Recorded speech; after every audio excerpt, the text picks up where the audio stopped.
Affirmative two নেগেটিভের কিছু common নিয়ম তোমাদেরকে পড়াবো, যেগুলো 100% তোমার পরীক্ষা আসার পসিবিলিটি থাকবে। সকলকে স্বাগতম জানাচ্ছি নতুন একটি ভিডিওতে। সকলে কেমন আছো? আশা করি আল্লাহর অশেষ রহমতে সকলেই ভালো আছো। সো চলো আজকে আমরা ট্রান্সফরমেশন অফ সেন্টেন্সের একটা নতুন ক্লাস করব। সেটা হচ্ছে যে আজকের আলোচনা দেখতে হচ্ছে অ্যাফার্মেটিভ টু নেগেটিভের আলোচনাটা করব। অ্যাফার্মেটিভ টু নেগেটিভের দুইটা ক্লাসে সাজানো হবে, আর নয়তো বেশি লং হয়ে যাবে ভিডিওটা। তো আমি চেষ্টা করব 10 মিনিটের মধ্যে ক্লাসটা শেষ করার জন্য। তো কথা না বাড়িয়ে চলো ক্লাসটায় চলে যাই। আর চ্যানেলে নতুন হয়ে থাকলে অবশ্যই চ্যানেলটি সাবস্ক্রাইব করে রাখবা। দেখো, অ্যাফার্মেটিভ টু নেগেটিভের কিছু কমন নিয়ম তোমাদেরকে পড়াবো, যেগুলো 100% তোমার পরীক্ষা আসার পসিবিলিটি থাকবে। অ্যাফার্মেটিভ রুলস নাম্বার 1 এ দেখো লেখা আছে যে অ্যাফার্মেটিভ সেন্টেন্সে যদি অনলি অথবা অ্যালোন থাকে, তাহলে অনলি বা অ্যালোন, এখানে অ্যালোন হবে দ্বারা যদি তিনটা জিনিস বুঝাইতে পারে। অনলি অথবা অ্যালোন দ্বারা যদি ব্যক্তি বুঝায়, তাহলে আমরা তার পরিবর্তে লিখবো হচ্ছে নান বাট, অ্যাফার্মেটিভ থেকে নেগেটিভ করার সময়। আর যখন দেখবো যে বস্তু বুঝায়, তার পরিবর্তে আমরা লিখবো হচ্ছে নাথিং বাট। আর যখন অনলি অথবা অ্যালোন দ্বারা কোনো সংখ্যা বুঝাবে, আমরা তার পরিবর্তে লিখবো হচ্ছে নট মোর দেন অথবা নট লেস দেন। তো আশা করি তোমরা বুঝতে পারছো অ্যাফার্মেটিভ থেকে নেগেটিভে করার সময় কি করবো। আর বাকি কোনো জায়গায় পরিবর্তন হবে না, শুধু অনলি অথবা অ্যালোন থাকলে আমরা এগুলোর পরিবর্তে জাস্ট ব্যক্তি বুঝালে নান বাট, বস্তু বুঝালে নাথিং বাট, সংখ্যা বুঝালে নট মোর দেন অথবা নট লেস দেন ব্যবহার করব। তো চলো আমরা এক্সাম্পল দেখি। দেখো, অনলি আল্লাহ ক্যান সেভ আস। এখানে যেহেতু অনলি এর পরে আল্লাহ আছে, আল্লাহ হচ্ছে সৃষ্টিকর্তা, তো আমরা ব্যক্তি বুঝাইলো কি বসাই? নান বাট বসাই। আবার সৃষ্টিকর্তা বুঝাইলো কিন্তু আমরা নান বাট বসাই। এই কারণে অনলির পরিবর্তে লিখলাম নান বাট, পরের অংশে কোনো পরিবর্তন হবে না। আল্লাহ ক্যান হেল্প আস, এখানে এইচ হবে। পরে দেখো, I have only white car. I have only white car. দুঃখিত আমি বানান ভুলগুলোর কারণে। এখানে সি এ আর হবে কার। তো এখানে দেখো, I have nothing but white car. এখানে এই যে অনলির পরিবর্তে শুধু এখানে বসছে নাথিং বাট, বাকি অংশের কোনো পরিবর্তন নাই। তারপরে দেখো, I have only a 5 years old sister. আমার 5 বছরের একটি বোন আছে। তো দেখো এখানে অনলির পরে যে জিনিসটা আছে, এই 5 ইয়ার্স ওল্ড। তো 5 দেখো একটা কিন্তু সংখ্যা। তো আমরা এখানে কি লিখবো? আই হ্যাভ নট মোর দেন, অনলির পরিবর্তে নট মোর দেন, তারপর হচ্ছে এ 5 ইয়ার্স ওল্ড সিস্টার। তো আমরা যখন রিভার্স করবো, অর্থাৎ নেগেটিভ থেকে যখন অ্যাফার্মেটিভ করব, তখন খেয়াল করব যখন বাক্যের মধ্যে এই none but, nothing but, not more than, not less than থাকবে, তখন আমরা শুধু তার পরিবর্তে কি লিখে দিব? অনলি অথবা অ্যালোন লিখে দিব। তারপরে অ্যাফার্মেটিভ সেন্টেন্সে যদি মাস্ট থাকে, তাহলে মাস্টের পরিবর্তে ক্যান নট বাট অথবা ক্যান নট হেল্প প্লাস ভার্বের সাথে আইএনজি করতে হবে। মোট কথা হচ্ছে অ্যাফার্মেটিভ সেন্টেন্সে যখন মাস্ট থাকে, মাস্টের পরিবর্তে লিখতে হয় ক্যান নট বাট, একটা নিয়ম। আর বাকি অংশের কোনো পরিবর্তন হয় না। চাইলে তুমি ক্যান নট হেল্প দিয়েও করতে পারো, কিন্তু পরবর্তী যে ভার্ব থাকবে সেই ভার্ব ওয়ানের সাথে আইএনজি করতে হবে।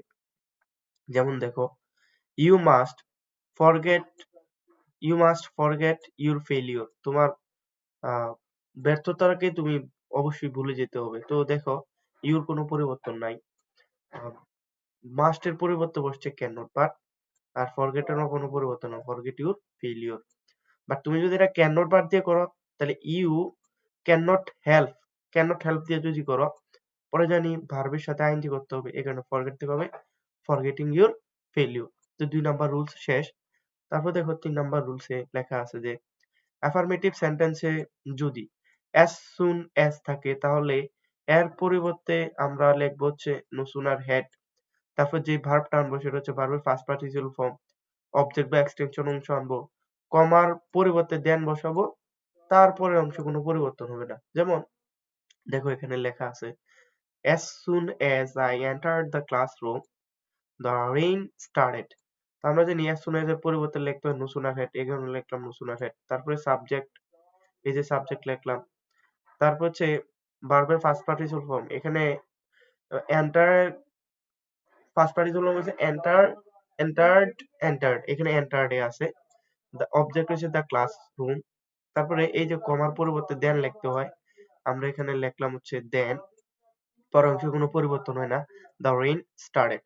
তো এটা যদি ব্যতিক্রম হইতো, অর্থাৎ যদি এমন থাকতো যে ধরেন no sooner had I entered the classroom then the rain started, তখন থাকতো নেগেটিভ, তখন করতে হইতো এটা অ্যাফার্মেটিভ, অর্থাৎ no sooner had এর পরিবর্তে লিখতাম as soon as, তারপরে সাবজেক্ট I।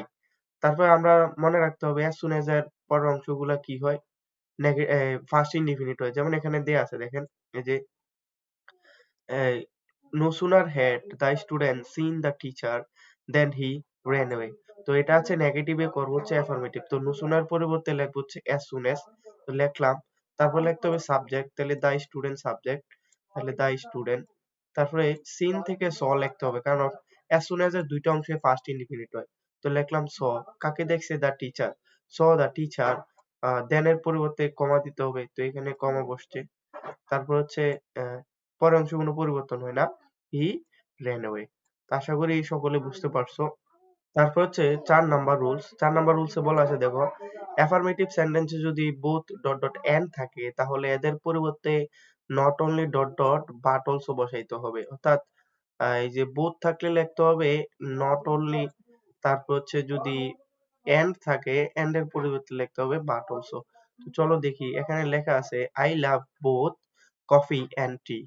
এখানে যেহেতু বোথ আছে আর হচ্ছে পরে আছে এন্ড, তাইলে আমরা কি করব, এই বোথ এর পরিবর্তে লিখবো নট অনলি। এর আগের অংশে কোনো পরিবর্তন হয় নাই, I love not only coffee, তারপরে এন্ড এর পরিবর্তে লিখতে হবে বাট অলসো, তারপর লিখলাম টি। এই সাধারণ নিয়মটাই আমাদেরকে মনে রাখতে হবে।